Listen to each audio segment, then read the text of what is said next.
Nah, terus habis itu dalam sholat itu ada yang namanya imam, yaitu menjadi seorang pemimpin, dan makmum sebagai pengikut. Imam itu yang biasanya berada di saf paling depan. Ini adalah imam, dan ini barisan kedua dan ketiga itu adalah sebagai makmum atau pengikut. Nah, berarti imam ini ada yang paling depan. Ibaratnya imam itu sebagai kapten dari makmumnya. Oke, bisa dipahami ya anak-anak? Bisa. Kita lanjut ya. Terus di dalam sholat berjamaah itu ada dua peran. Tadi kan sudah dijelaskan. Yang pertama itu ada imam, yang kedua ada makmum.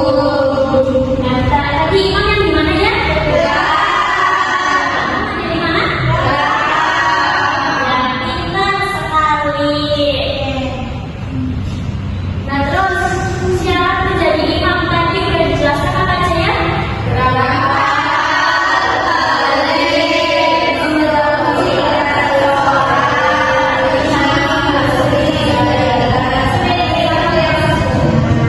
Oke, nah tadi syarat menjadi imam itu yang pertama ada berakal.